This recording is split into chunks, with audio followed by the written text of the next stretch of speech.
Olá! Hoje vamos escutar a história da Tamara Jurberg, promotora de saúde que trabalhou com Médicos Sem Fronteiras na República Democrática do Congo. A Tamara fala sobre um projeto voltado para o atendimento de sobreviventes de violência sexual na província do Kasai Central. Ela conta que o trabalho com a comunidade passava pela explicação do que é a violência sexual e também pela compreensão do impacto da violência na família da vítima.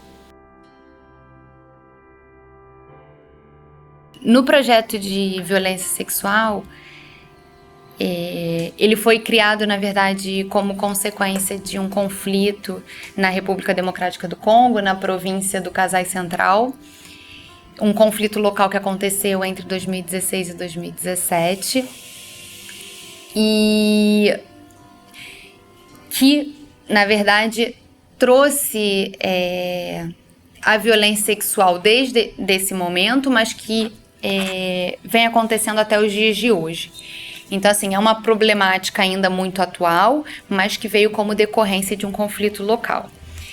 A gente recebia ano passado por volta de 250 a 300 casos por mês, o que mostra a gravidade da situação. E o trabalho de promoção de saúde é um trabalho de fazer esse link entre a comunidade e os serviços oferecidos por Médicos Sem Fronteiras. Para a gente é importante entender qual é o contexto local e qual é a percepção dessa comunidade frente à violência sexual. Então, uma coisa que a gente entendeu desde o início é que para muitas pessoas a violência sexual é a mesma coisa que traição.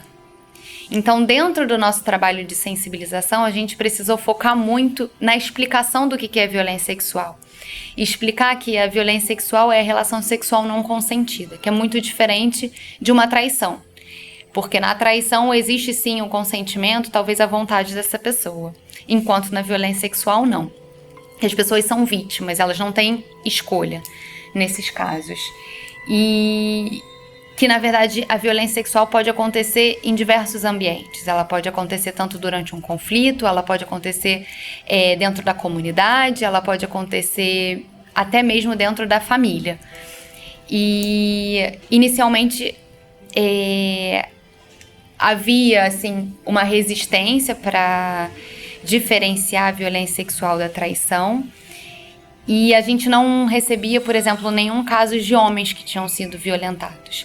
Mas depois de um tempo de sensibilização e de engajamento comunitário, a gente começou também a receber casos de homens que tinham sido violentados. Isso significa que não é só com mulheres que isso acontece, mas também com homens.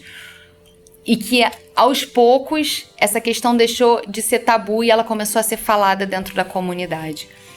Um caso que me marcou bastante foi que a gente sempre ouvia histórias, mas você não tem muito como confirmar que casos aconteceram, mas em dado momento a gente ouviu dizer que numa certa comunidade havia tido diversos casos de violência sexual no mesmo dia. Então, como equipe de promoção de saúde, a gente decidiu ir até essa comunidade e fazer uma sensibilização geral. A nossa ideia não era identificar as vítimas, porque a gente trabalha muito com confidencialidade, então para nós não é interessante apontar quem foi violentado ou quem não foi, mas é importante você explicar o que é violência sexual, explicar quais são os serviços oferecidos por Médicos Sem Fronteiras e dar a oportunidade dessas vítimas de decidirem se eles querem procurar atendimento ou não. Então, a gente chega nessa comunidade, faz uma sensibilização em lugares públicos, a gente fez uma sensibilização no cinema local, a gente fez uma sensibilização na igreja da comunidade, fez uma sensibilização também porta a porta, um pouco com as pessoas que estavam na rua nesse dia. A sensibilização gira muito em torno da explicação do que é violência sexual, explicação também do que é Médicos Sem Fronteiras, que é uma organização neutra, imparcial, independente, que os serviços são gratuitos, porque na República Democrática do Congo os serviços, mesmo públicos, de saúde não são gratuitos, então muitas pessoas deixam de procurar atendimento porque não tem como pagar, e explicar também O que Médicos Sem Fronteiras pode oferecer para uma vítima de violência sexual? Explicar que existem testes de DST, de HIV/AIDS, existe vacinação de hepatite, existe teste de gravidez e existe também apoio psicossocial.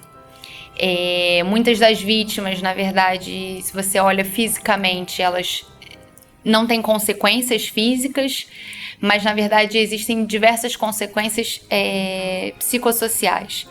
Algumas são expulsas de casa, os maridos não aceitam que elas tenham sido violentadas, ou os pais também não aceitam.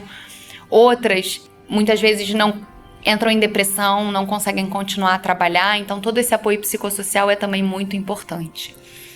E aí a gente fez essa sensibilização geral na comunidade e voltamos para o Hospital de Médicos Sem Fronteiras. E meia hora depois que a equipe de promoção de saúde chega no Hospital de Médicos Sem Fronteiras, um grande grupo, assim, de 15 pessoas chega até o hospital e dizem que dentre essas 15 pessoas, 6 tinham sido violentadas. Nesse caso geral que a gente tinha ouvido falar, e que as outras estavam lá também por serem parceiras dessas que tinham sido violentadas. Então, que todo mundo gostaria de ter um atendimento de Médicos Sem Fronteiras, não só pelas questões físicas, mas também pelas questões psicossociais. Porque eles entendiam, os homens, por exemplo, entendiam que as suas mulheres tinham sido violentadas, mas que as consequências poderiam recair em toda a família, não só na pessoa que tinha sido violentada. Claro que o foco vai muito mais na vítima. A vítima precisa de um cuidado muito mais especial do que os companheiros, mas a gente também não pode descartar a relevância dessa violência sexual para toda uma família, a consequência que ela pode trazer para toda uma família, não só para a pessoa que foi violentada diretamente. Gostou da história da Tamara? Acompanhe o relato dos nossos profissionais no podcast Em Outros Cantos.